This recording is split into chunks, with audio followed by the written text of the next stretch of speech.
Alhamdulillah, alhamdulillahilladzi arsala rasulahu bil huda wa dinil haqq liyudhhirahu 'ala ad-dini kullihi walau karihal kafirun. Asyhadu an la ilaha illallah wahdahu la syarika lah wa asyhadu anna Muhammadan 'abduhu wa rasuluhu alladzi la nabiyya ba'dahu. Allahumma shalli wa sallim wa barik ala sayyidina wa habibina wa syafi'ina wa dhukrina wa maulana Muhammad wa ala alihi wa sahbihi wa man da'a bi da'watihi ila yaumil qiyamah. Bapak Ibu jamaah hadirin wal hadirat yang dirahmati Allah Subhanahu wa taala. Alhamdulillah, kita bersyukur kehadirat Allah Subhanahu wa taala.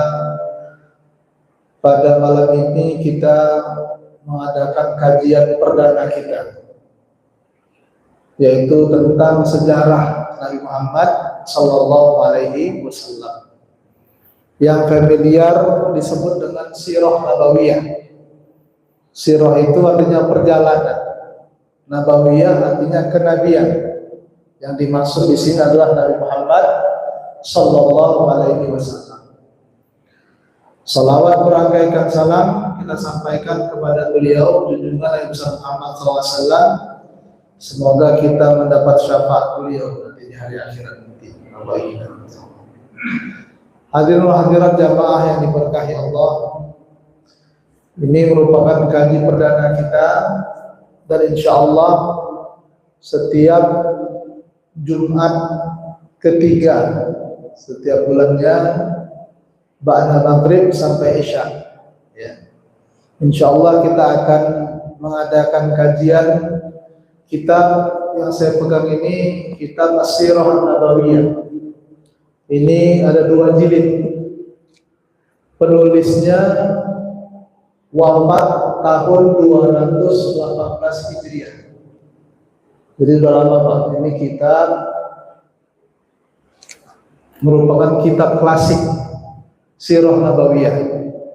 Hampir semua atau bahkan semua yang menulis tentang sejarah Nabi Muhammad SAW itu biasanya merujuk ke kitab ini.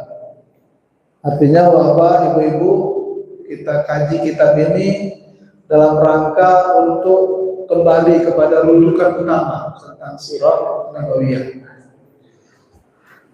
Dan pada hari ini, Bapak Ibu rahmati Allah, malam ini kita memulai kaji kita dengan muqaddimah dulu, ya, supaya Bapak Ibu semangat. Ya, kenapa kita harus mempelajari sejarah perjalanan hidup dan perjuangan Nabi kita Nabi Muhammad sallallahu alaihi wasallam. Apa pentingnya?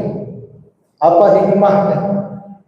Dan apa pula pelajaran yang bisa kita ambil?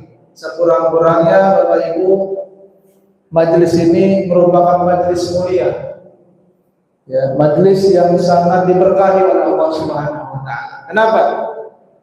Karena kita membahas kisah perjalanan hidup seorang nabi yang paling dimuliakan Allah, yaitu Nabi Muhammad sallallahu alaihi wasallam. Ya. Jadi kalau kita bercerita tentang sosok yang paling dimuliakan Allah, sosok manusia yang paling diberkahi Allah, yaitu Nabi Muhammad SAW, kira-kira pahalanya besar atau kecil? Besar, ya kan? Nah, inilah berkah yang paling utama kita duduk bersama-sama dalam majelis ini. Sekurang-kurangnya Bapak Ibu, sekurang-kurangnya ya, Bapak Ibu-ibu dalam majelis ini sering melafazkan sholawat kepada Rasulullah SAW. Ya, baca sholawat pahalanya besar atau kecil? Besar.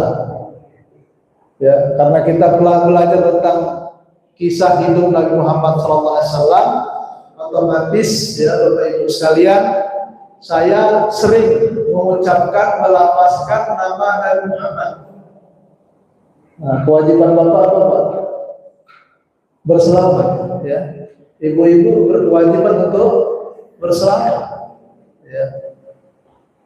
Kata Rasulullah SAW, pelit orang-orang yang disebut namaku kemudian dia tidak berselawat. Jadi Bapak Ibu, di antara ibadah yang kita lakukan pada malam ini sambil kita mendalami sejarah perjalanan hidup Nabi kita Muhammad SAW, Bapak Ibu juga punya kesempatan untuk memperbanyak sholawat. Ya, daripada penyanyi-nyanyi sallallahu ala Muhammad. Daripada begitu, ya, lebih baik kita dengar cerita dan kisah perjalanan Nabi Muhammad, kemudian kita berselawat. Allahumma sholli ala Muhammad. Kemudian Bapak Ibu yang dirahmati Allah, belajar sejarah Nabi Muhammad SAW ini pentingnya. Ya, kita tidak mungkin bisa memahami dengan baik ya, Al-Quranul Karim melainkan dengan cara mempelajari sejarah Nabi Muhammad SAW. Ya, Quran itu di dalamnya banyak ayat-ayat Al-Quran yang sangat erat hubungannya, sangat kuat kaitannya dengan perjalanan sejarah bangsa. Kenapa? Karena Bapak Ibu, Al-Quran itu diturunkan secara berangsur-angsur. Ketika diturunkan secara berangsur-angsur, maka itu ada kaitannya dengan sejarah Nabi Muhammad SAW. Ya, surat ini turun di mana, ayat ini kira-kira kisahnya seperti apa, yang disebut dalam ulumul Quran dengan asbabul nuzul. Ya, sebab-sebab diturunkan Al-Quran. Contoh Bapak Ibu, surat Al-Lahab. Tahu Bapak Ibu surat Al-Lahab? Tabat yada abi lahabin wa tab. Celaka. Disebutkan dulu namanya Abu Lahab. Ini kadang-kadang Pak, banyak juga orang-orang yang ngomong sama saya kalau saya cerita tentang sejarah masalah, Ustaz, enak kali lah hidup di zaman Rasulullah, jumpa dengan Nabi Muhammad SAW. Ya, saya bilang sama yang ngomong ini, Pak, ya kalau Bapak hidup zaman Nabi jadi Abu Bakar, alhamdulillah. Sempat jadi Abu Lahab, ya kan? Jadi Abu Bakar enak, sempat jadi Abu Lahab, belum lagi mati, masih di awal hidupnya sudah dilaknat oleh Allah Subhanahu wa Ta'ala, sudah dikatakan celaka oleh Allah Subhanahu wa Ta'ala, belum lagi wafat sudah disebut celaka. Nah, jadi Bapak Ibu yang dirahmati Allah Subhanahu wa Ta'ala, dengan kita mempelajari sejarah Nabi Muhammad SAW ini membuat kita semakin paham Al-Quran. Ini ayat ini turunnya pada waktu kapan? Dalam kejadian apa? Ini yang paling utama. Orang yang belajar sejarah Rasulullah lebih paham Al-Quran dibanding yang tidak belajar sejarah Nabi Muhammad Sallallahu Alaihi Wasallam. Ini penting. Ya. Kemudian yang ketiga, Bapak Ibu yang dirahmati Allah, belajar sejarah Rasulullah SAW membuat kita semakin memahami Islam dengan baik dan benar. Kira-kira Islam itu hanya sekedar sholat aja atau sekedar ibadah saja? Tidak. Ketika Rasulullah SAW menyampaikan dakwahnya, menyampaikan risalah Islam, kemudian menunjukkannya dengan teladan bagaimana menjalankan Islam itu, maka jelaslah kepada kita, Bapak Ibu, ya, Islam itu lebih luas daripada hanya sekedar ibadah. Maksudnya sedikit ibadah di sini, ibadah sholat, ya, zakat, puasa, haji. Karena sekarang ini Bapak Ibu banyak orang-orang yang memaksakan bahwa yang namanya Islam itu cuma sholat, zakat, puasa, haji. Di luar itu jangan pakai nama Islam. Ini bahaya, menunjukkan musuh-musuh Islam senantiasa membuat Islam itu menjadi seolah-olah sempit. hanya sekedar sholat, hanya sekedar zakat, puasa, haji, tidak lebih dari itu. Nah, bagi orang yang belajar sejarah Rasulullah SAW, maka dia akan memahami dengan baik dan benar tentang Islam yang menyeluruh dan mengisi setiap ruang kehidupan kita. Dari mulai kita bangun tidur sampai tidur lagi. Dari mulai kita lahir sampai mati. Dari skup yang sifatnya individu sampai yang skup sifatnya alam raya ini. Ya. Dari sisi teritorial, Bapak Ibu yang dirahmati Allah, skup keluarga yang paling kecil sampai ya, hubungan antar manusia yang paling besar. Jadi Bapak Ibu yang dirahmati Allah, nah ketika kita mempelajari sejarah Nabi Muhammad SAW, kita paham betul bahwa Islam ini luas. Islam ini ya, mengisi setiap kehidupan kita.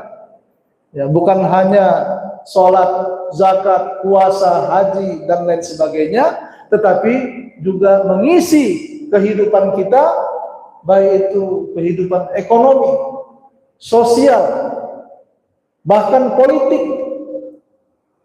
Jadi Bapak Ibu yang dirahmati Allah, dari skup yang paling kecil sampai skup yang paling besar. Ya. Dari mana kita tahu ini Bapak Ibu? Coba kita lihat ya Rasulullah ketika di Mekah. Ketika di Mekah turun surat Ar-Rum. Bapak tahu surat Ar-Rum? Pernah dengar Bu surat Ar-Rum? Ar-Rum itu artinya apa? Romawi. Ya, ada nama surat namanya Ar-Rum, artinya Romawi. Romawi itu apa? Romawi itu Eropa kalau sekarang. Ya. Baik itu Eropa Timur maupun Eropa Barat itu disebut dengan Romawi. Ya, Romawi Timur, Romawi Barat. Dari mulai Turki sampai disebut dengan Barat. Ya, jadi belahan dunia ini Bapak Ibu yang dirahmati Allah, imperium yang berkuasa zaman dulu itu dibagi dua, Barat dan Timur. Kalau dalam Al-Quran disebutkan kalau Barat itu Rum, Romawi. Ya. Kalau Timur dalam sejarah disebutkan Persia. Cuman dalam Al-Quran tidak ada disebutkan kata-kata Persia. Dalam Al-Quran disebutkan Ghulibatir Rum, telah dikalahkan Romawi. Ya, telah dikalahkan Romawi. Tetapi dalam ayat ini menunjukkan bahwa Allah tidak mengatakan yang mengalahkan siapa. Kan gitu Pak ya. Telah dikalahkan Romawi, tapi dalam ayat ini tidak disebutkan yang ngalahin siapa. Udah pasti kalau Romawi kalah berarti yang menang Persia. Nah, jadi Bapak Ibu yang dirahmati Allah, maka kekuatan politik global ya, sejak zaman Nabi Muhammad SAW ya, sampai hari ini terbelah kekuatan politik Barat dan kekuatan politik Timur. Maka posisi Islam itu di tengah-tengah. Ya.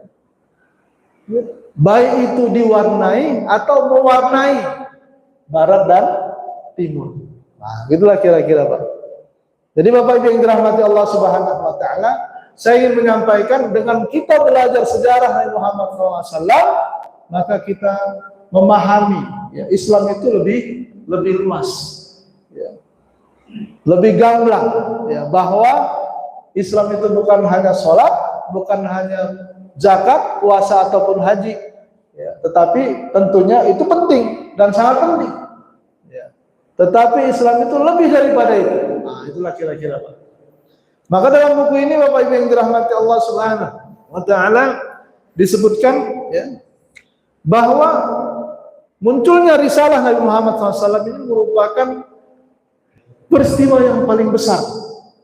Ya, peristiwa yang paling besar. Sejak zaman Nabi Adam sampai hari kiamat, perubahan ya, kehidupan manusia itu yang paling besar itu adalah di zaman Rasulullah SAW. Ya, dari mulai jahiliyah berganti menjadi zaman yang penuh dengan hidayah dari Allah Subhanahu wa taala.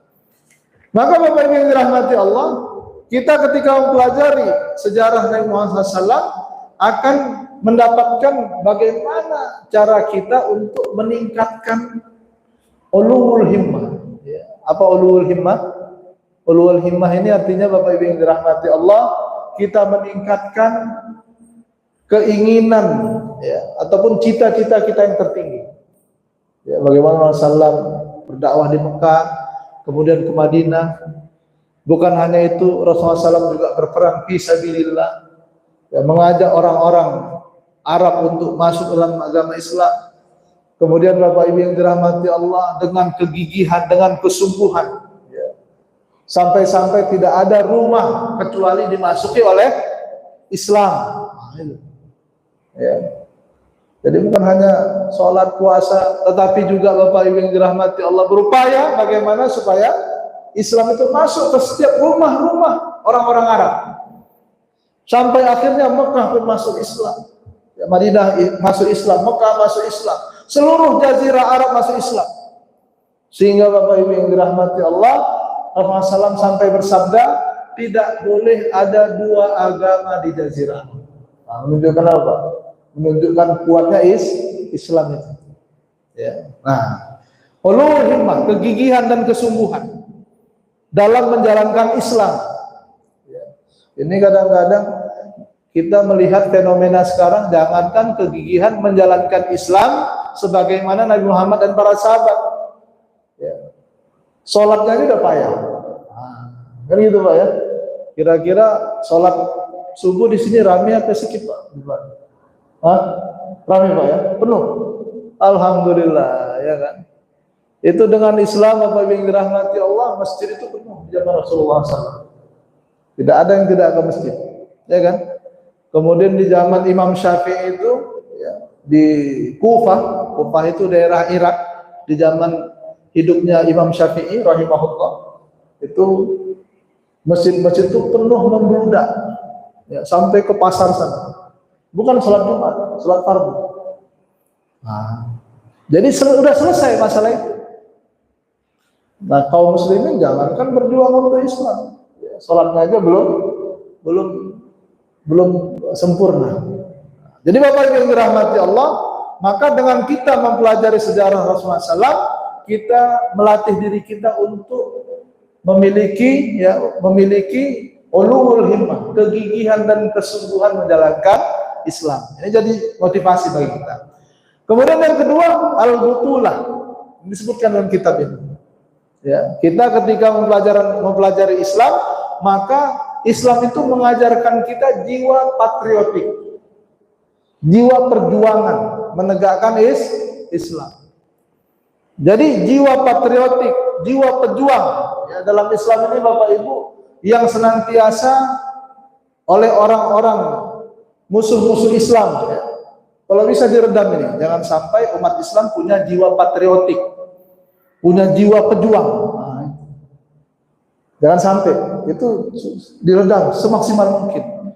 Tetapi sejarah Rasulullah justru ketika kita mempelajarinya, mendalaminya, tidak laki-laki, tidak perempuan, bukannya anak-anak ataupun orang tua, semuanya punya jiwa patriotik dengan mempelajari sejarah hidup Nabi Muhammad Sallallahu Alaihi Wasallam. Ya, contohnya, ya, kalau kita pikirkan yang punya jiwa patriotik, pejuang itu kan laki-laki aja Pak, ya kan? Tapi ketika kita belajar sejarah Rasulullah, perempuan pun punya jiwa patriotik. Contohnya siapa? Contohnya ada nama Sofiyah, bibi Rasulullah SAW. Ya, bibi Rasulullah ini Bapak Ibu, beliau waktu perang Khandaq, ya, menjaga kaum muslimin, tetapi yang wanitanya saja, anak-anak dan perempuan dijaga sama beliau. Ya, kebetulan mungkin badannya kuat Pak. Ya. Ketika orang Yahudi coba untuk masuk ke kemah perempuan, itu diterkam sama dia. Diterkam, kemudian mohon maaf Bapak Ibu, ya, karena orang Yahudi itu masuk ke kemah perempuan, mau menghabisi perempuan di kemah itu, maka Sofiyah binti Abdul Muttalib, bibi Rasulullah SAW, ya, radhiyallahu taala anha, diterkamnya, dipukulnya pakai balok, kemudian diambilnya belati, dipisahkannya kepala dari badan Yahudi itu. Habis itu kepala itu dicampakkannya ke pemukiman Yahudi. Sampai orang Yahudi bilang, wah nggak ada di situ kemah perempuan, semua laki-laki. Nah, ini patriotik, bukan cuma perempuan laki-laki, tapi juga perempuan. Anak-anak, subhanallah, ketika perang Uhud, semua berbondong-bondong untuk mau ikut perang. Kemarin, wahai Rasulullah, kami tidak ikut pada perang Badar. Sekarang perang Uhud kami ingin ikut. Kata Rasul, engkau masih kecil. Yang ini aja, badannya agak besar sedikit kalau masalah. Yang satu bilang, aku bisa mengalahkannya. Coba kau kalahkan, dikalahkan. Bergulat kalah, nah, udah dua-dua ikut kata Rasul. Gitu lah. Jadi jiwa patriotik itu ditempa oleh Rasulullah SAW. Ya, jadi sejarah ini, Bapak Ibu dirahmati Allah, mengajarkan kita jiwa patriotik, jiwa pejuang tentang Islam. Ya. Kemudian Bapak Ibu dirahmati Allah, dengan sejarah ini, ya, kita memahami tentang ithar. Apa ithar? Ithar itu Bapak Ibu yang dirahmati Allah, saling asih dan asuh, ya, saling menyayangi. Bahkan yang diajarkan Rasulullah SAW, lebih sayang sama orang lain dibandingkan diri sendiri. Nah, itu ajaran Rasulullah. Ya.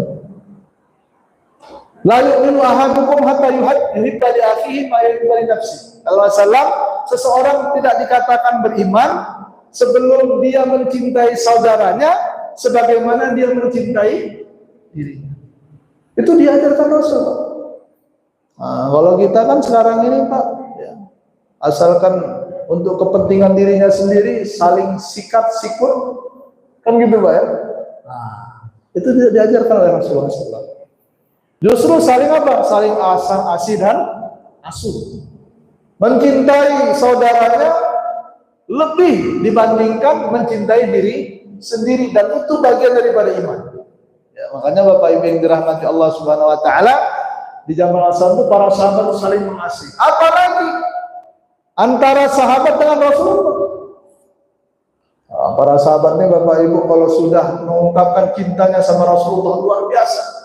Ya, sampai orang-orang kafir Quraisy ketika mereka melihat bagaimana hormatnya ataupun kemuliaan yang mereka tunjukkan kepada Rasulullah SAW, dirahmati Allah, sampai-sampai orang-orang Quraisy mengatakan, hati-hati kalian, jangan sentuh Muhammad. Siapapun yang berani menyentuh dia, maka semua sahabatnya rela mati untuk melindungi baginda Rasulullah SAW. Ini orang kafir. Jadi Bapak Ibu yang dirahmati Allah Subhanahu wa taala, ada ikhlas, saling memberi, saling menyempurnakan, saling melengkapi. Bukan saling sikat, saling sikut.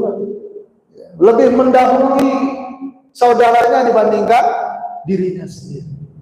Nah, ini kan terekam dalam sejarah kehidupan Rasulullah. Bagaimana ketika kaum muslimin dari Mekah hijrah ke Madinah, Bapak Ibu yang dirahmati Allah, itu orang-orang Ansar itu memberikan rumah mereka.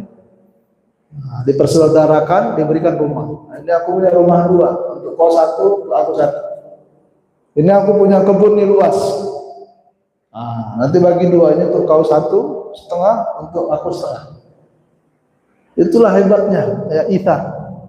Nah, sampai Bapak Ibu karena muhajirin ini datang, ya, nggak punya istri, sampai Pak, aku punya istri dua, nah, untuk kau satu, untuk aku satu, sampai gitu Pak, ya, subhanallah. Tapi yang ditawarkan ini bukan lantas langsung wah, kesempatan Pak. Kadang-kadang kita kan kesempatan di dalam kesempitan, asalkan ditawar langsung sikat. Ya, kalau para sahabat nggak begitu. Para sahabat Bapak Ibu yang dirahmati Allah, ketika ditawarkan mereka justru barakallahu fi ahlika wa malika. Allah memberkahi keluargamu dan hartamu. Macam Abdurrahman bin Auf ditawarkan rumah, ditawarkan keluarga, ditawarkan kebun, ditawarkan semua harta, ditawarkan oleh saudaranya yang dari Madinah. Kata Abdurrahman bin Auf, barakallahu lak fi malika wa ahlika. Allah memberkahi harta dan keluargamu. Dulani ala suq, tunjukkan aja di mana pasar. Nah, makanya Bapak Ibu ketika tunjukkan pasar, Abdurrahman bin Auf langsung jadi pedagang, langsung kaya. Ketika kaya, langsung dia meminang gadis dari Madinah, memperistrikan perempuan Madinah. Jadi Bapak Ibu yang dirahmati Allah, begitulah Ethan. Hati mereka begitu tertaut, ya, melebihi cintanya kepada orang lain dibandingkan diri sendiri. Ini Ethan. Jadi dengan kita belajar sirah nabawiyah, kita belajar bagaimana Ethan, ya, saling mencintai sesama kaum muslimin. Ini Bapak Ibu yang dirahmati Allah, kalau kita ada saling mencintai, saling memberi, saling asih asuh, ya, insya Allah ini mesti rame, Pak. Hah? Nggak ada dalam hati kita ini ghil. Apa artinya ghil? Macam ada ganjalan terhadap saudara sendiri, sehingga ketika berjumpa saling nyaman, ya. Dan akhirnya Bapak Ibu yang dirahmati Allah, dengan iftar ini akhirnya kaum muslimin hidup berdampingan secara damai, tentram, luar biasa, harmonis.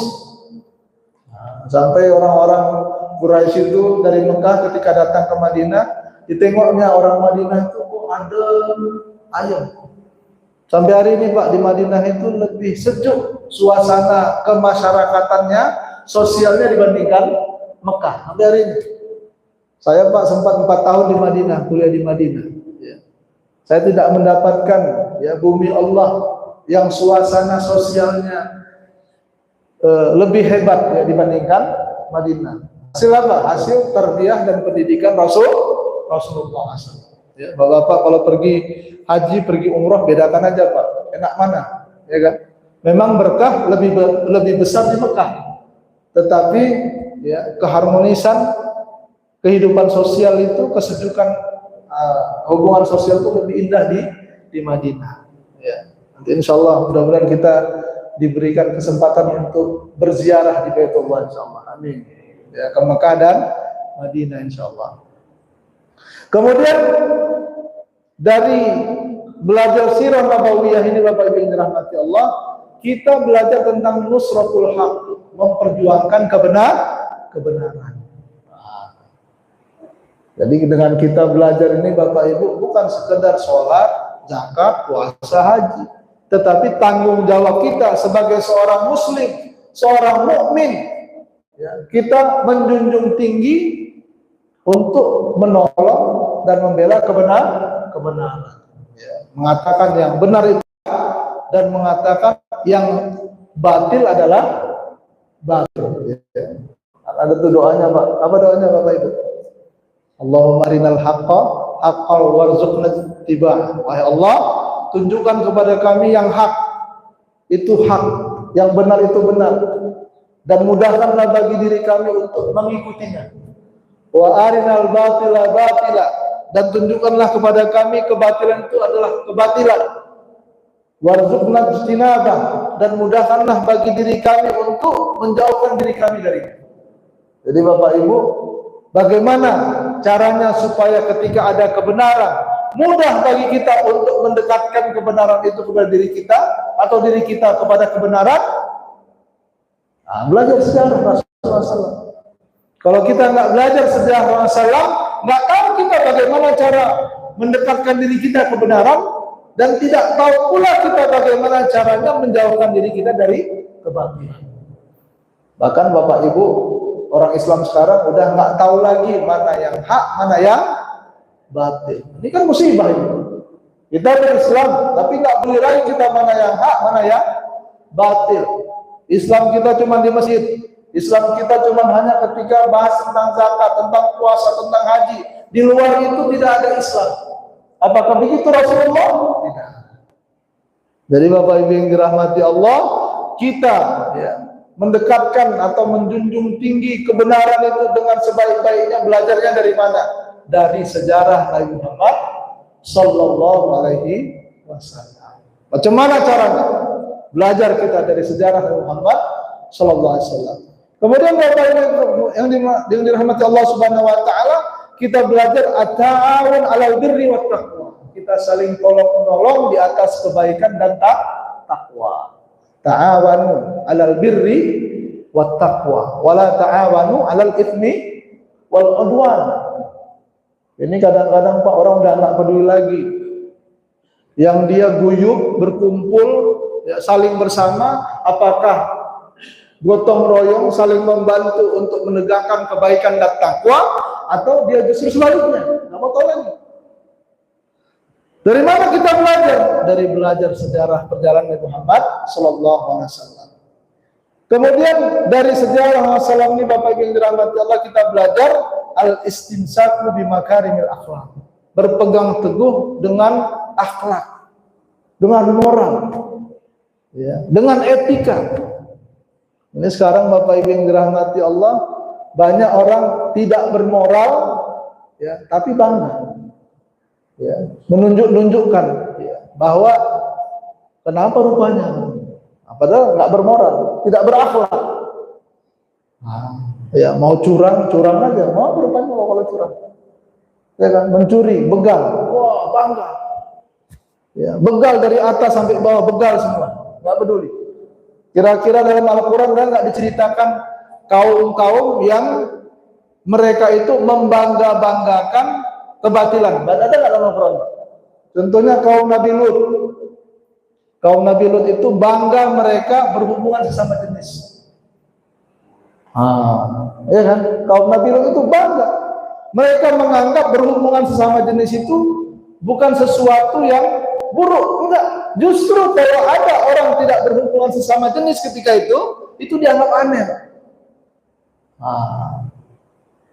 Di zaman Nabi Syuaib diceritakan Allah itu bangga kalau bikin curang. Ya. Curang, takaran, timbangan, curang semua dicurangi. Itu di zaman Nabi Syuaib. Justru kalau ada orang enggak curang, itu heran. Apalagi meributi kecurangan, bising kali kau, gitu kira-kira. Ya kan, curang diributi, itu bising kali kawan. Dia kenapa kau? Kan gitu kan? Itu zaman Syuaib itu pernah, Nabi Syuaib pernah terjadi. Semua masyarakatnya curang. Ketika Nabi Syuaib mengingatkan, jangan kalian curangi. Wala tabhasun nas asya'ahu wala ta'thaw fil ardi mufsidin. Jangan semua apa-apa kalian curangi, kata Nabi Syuaib. Dan jangan kalian membuat kerusakan, karena kecurangan yang kalian buat ini akan berdampak kepada kerusakan yang sistemik, kata Nabi Syuaib. Ya kan? Wah, nggak ngerti kami apa cakap kau, kata kau. Nggak ngerti katanya Pak. Ya, begitulah. Maka dengan mempelajari sejarah Rasulullah kita ngerti akhlak. Ya, bagaimana Rasulullah menunjukkan akhlak. Jadi Bapak Ibu, ya, kita ini diciptakan sebagai manusia, diciptakan Allah sebagai manusia, tujuannya untuk apa Pak?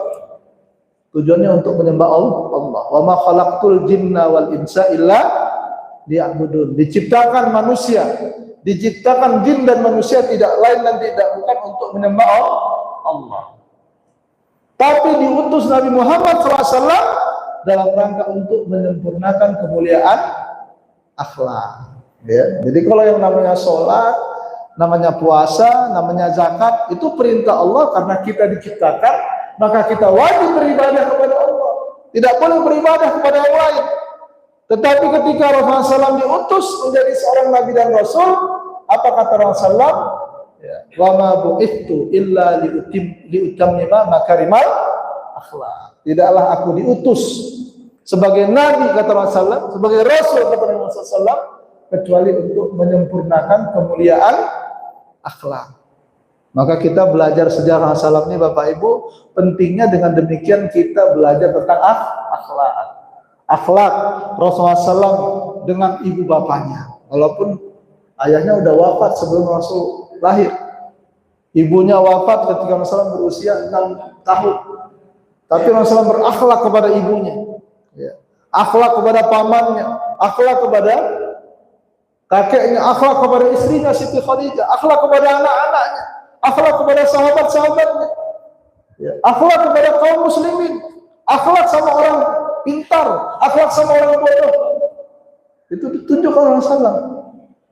Nah, ini kadang-kadang kita berakhlak sama orang petinggi-petinggi tapi enggak berakhlak sama orang rendahan. Rasulullah SAW mau petinggi, mau rendahan, Rasulullah SAW berakhlak kepada semuanya. Kalau kita nggak belajar sejarah Rasulullah, nggak ngerti kita akhlak. Bahkan berakhlak kepada musuh. Coba berakhlak kepada musuh. Kemana itu Pak? Apa kadang-kadang nggak masuk ya ke pikiran kita. Kemana pula Ustaz berakhlak kepada musuh? Rasulullah SAW itu Bapak Ibu menunjukkan akhlaknya bahkan kepada musuh sekalipun. Akhlakul karimah. Nah, ini. Jadi dengan belajar sejarah Rasulullah SAW kita belajar akhlak dari Muhammad SAW kepada siapapun. Kemudian Bapak Ibu yang dirahmati Allah, dengan kita belajar sejarah Nabi Muhammad SAW ini Bapak Ibu yang dirahmati Allah, sesungguhnya kita sedang belajar sejarah seorang Nabi yang sejarahnya memang lengkap. Coba Bapak Ibu lihat sejarah para Nabi dan Rasul, ada yang lengkap. Ya, contohnya kalau orang-orang Nasrani sejarah Nabi Isa. Nabi Isa itu Pak umurnya pendek apa panjang? Hah? Pendek, tapi dalam kehidupan Nabi Isa itu dari mulai lahir sampai wafat itu ada itu beberapa tahun tuh nggak ketahuan tuh kemana Nabi Isa itu, nggak ada sejarahnya gitu. Ya subhanallah. Ya, Nabi Musa memang sering diceritakan Allah dalam Al-Quran, tapi ada fase-fase kehidupan Nabi Musa yang tidak ada ceritanya. Nah Nabi Muhammad SAW kisahnya lengkap, bukan hanya sekedar dari lahir, tetapi sampai sebelum lahirnya Nabi Muhammad SAW pun ada kisahnya. Sampai akhirnya lahirnya Rasul. Dalam kitab ini Pak, ya, disebutkan, diceritakan. Kita cerita ini Pak. Bukan sekedar memulai cerita ini dari lahirnya Nabi Muhammad SAW, tapi kita akan memulai dari kakek-kakek buyut-buyutnya Rasulullah SAW. Ya, sejarah Mekah, ya, sejarah para Nabi dan Rasul sampai hadirnya Nabi Muhammad SAW. Ya. Kemudian dari mulai lahir umur sekian bersama ibunda, bersama kakek, bersama pamannya, nikah dengan Siti Khadijah, terus sampai wafatnya Rasul, lengkap semua. Ya. Dan itu tidak ada pada kisah para Nabi dan Rasul yang lain. Hanya yang sampai itu kepada kita sejarah Nabi Muhammad Sallallahu Alaihi Wasallam. Kemudian Bapak Ibu yang dirahmati Allah, dari sejarah masalahnya kita belajar juga Bapak Ibu yang dirahmati Allah tentang sebuah keunggulan Nabi Muhammad SAW, bukan karena beliau memiliki mukjizat, tetapi karena manusianya, kemanusiaan yang ada pada diri Rasulullah. Coba Bapak Ibu kita lihat sejarah Nabi Musa yang menonjolkan mukjizatnya, ya kan?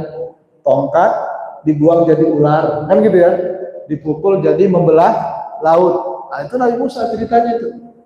Nabi Isa, ya, mukjizatnya bisa menyembuhkan penyakit yang tidak bisa disembuhkan oleh siapapun. Ya, dan kemudian di antara mukjizat Nabi Isa menghidupkan orang mati. Jadi yang menonjol pada diri para Nabi dan Rasul itu mukjizatnya. Nabi Hud, Nabi Soleh, kaumnya diazab. Nabi Lut kaumnya diazab dengan cara yang sangat luar biasa. Ya, Nabi Ibrahim alaihissalam dibakar hidup-hidup, tidak terasa apa-apa sama beliau. Jadi yang ditunjukkan Allah Subhanahu Wa Taala sisi mukjizat lebih dominan dibandingkan sisi kemanusiaannya. Nabi Muhammad SAW ketika diceritakan maka yang menonjol itu sisi kemanusiaan. Oleh sebab itu Bapak Ibu yang dirahmati Allah, ya, laqad kana lakum fi Rasulillahi uswatun hasanah. Jadi teladan dia Pak. Coba kalau yang menonjol mukjizat, gimana kita cara meladani Rasulullah SAW? Makanya mukjizat terbesar Rasulullah itu bukan pada tongkat seperti tongkatnya Nabi Musa, bukan dibakar hidup-hidup sebagaimana Nabi Ibrahim alaihissalam, bukan Nabi Isa yang bisa menghidupkan orang mati, bukan itu Pak. Tetapi mukjizat Rasulullah adalah Al-Quran, Bapak Ibu yang dirahmati Allah. Sebuah warisan dari Allah Subhanahu Wa Taala kepada umat Nabi Muhammad Sallallahu Alaihi Wasallam, Al-Quranul Karim. Ya, kalau mau lihat teksnya Al-Quran, teksnya kan tertulis Pak, Al-Quran tentang akhlak, Al-Quran tertulis. Kalau mau mengetahui prakteknya, lihat sejarah. Ya, perjalanan hidup Rasulullah Sallallahu Alaihi Wasallam. Makanya Allah Subhanahu Wa Taala mengatakan, wa innaka la ala khuluqin adzim. Rasulullah itu berada di atas akhlak yang agung. Jadi kalau kita belajar akhlak, teksnya tengok Al-Quran, prakteknya baca sejarah Nabi Muhammad Sallallahu Alaihi Wasallam. Jadi Bapak Ibu yang dirahmati Allah, itulah hebatnya kita belajar sejarah Rasulullah. Insya Allah pada pertemuan yang akan datang kita akan membahas tentang sejarah ditulisnya sejarah Nabi Muhammad SAW. Ya, jadi sejarah penulisan bukunya banyak ini Pak sebetulnya. Ya, ini saya bawa yang paling klasik ya. Yang nulisnya pun tadi saya sampaikan wafatnya tahun 218 Hijriah. Ya, 218 Hijriah. Sekarang kita berapa Hijriah ini Pak? 1445. Wah, udah lama ini buku ini Pak. Ya, subhanallah. Ini yang kita bedah nanti insya Allah. Ya. Dari sini kita akan dapat ilmunya. Ya, mudah-mudahan dengan pentingnya belajar sejarah Rasulullah sebagaimana yang saya sebutkan tadi, Bapak Ibu yang dirahmati Allah, kita diantaranya belajar bagaimana menjadi pejuang, menjadi orang yang punya kegigihan dan kesungguhan, memiliki cita-cita yang tinggi dan lain sebagainya, sebagaimana yang tadi kita sampaikan. Ya, mudah-mudahan dengan belajar sejarah Rasulullah kita menjadi umat ya, yang dekat dengan Rasulullah insyaallah. Saya doakan mudah-mudahan kita semua jumpa dengan Rasulullah insyaallah. Amin rabbal alamin. Kita lihat wajahnya, kita dekat padanya. Sudah masuk Isya, Pak? Sudah? 3 menit lagi? Oh, masih ada. Ada yang bertanya, Pak? Silakan sebelum diakhiri. Silakan Bapak Ibu.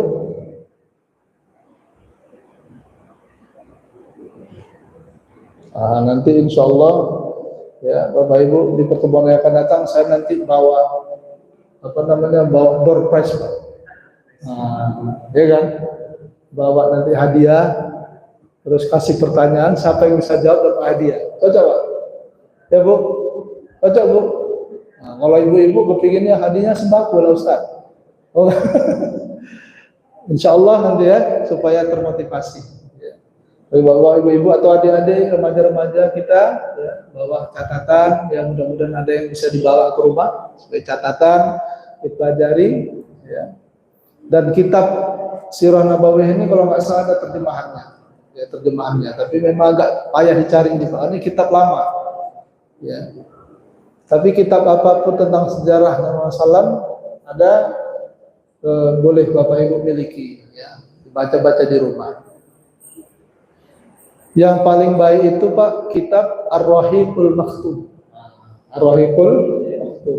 Sirah Nabawiyah Ar-Rahiqul Maktum dan judulnya, sudah diterjemahkan, yang ditulis oleh Sofiyur Rahman Al-Mubarakfuri. Nah, itu kalau Bapak Ibu punya itu bukunya pun bagus juga untuk menjadi referensi kita. Ya, jadi kita itu Pak wajib di rumah itu punya sekurang-kurangnya Al-Qur'an Karim, ya kan? Al-Qur'an Karim. Kalau hadis Bapak Ibu sekurang-kurangnya Riyadhus Shalihin. Kita apa? Riyadhus Shalihin ada di rumah Pak. Kitab Riyadhus Shalihin ada di rumah? Ada? Belum ada? Nah, itu kalau bisa ada Pak di rumah. Hah? Iya Pak. Ada? Alhamdulillah. Sudah masuk Isya. Nah, yang ketiga Pak baru buku sejarah ya, Sirah Nabawiyah. Al-Qur'an, Riyadhus Shalihin, Sirah Nabawiyah. Mudah-mudahan nanti insya Allah Pak ya di pertemuan yang akan datang kita diskusi ya.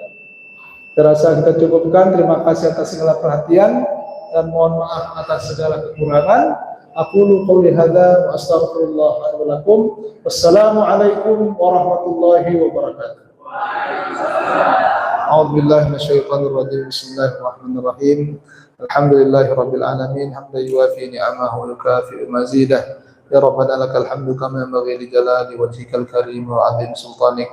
Allahumma shalli wa sallim wa barik ala sayyidina Muhammad wa ala alihi wa sahbihi ajma'in. Allahumma anfa'na bima 'allamtana wa 'allimna ma yanfa'una warzuqna uluman tanfa'una ya arhamar rahimin. Allahumma inna nas'aluka ridhaka wal jannah wa nas'aluka ridhaka wal jannah wa na'udzubika min sakhatika wan nar. Rabbana atina fid dunya hasanah wa fil akhirati hasanah wa qina adzaban nar. Sallallahu ala sayyidina Muhammad wa ala alihi wa sahbihi wasallam. Alhamdulillahirabbil alamin. Taqabbalallahu minkum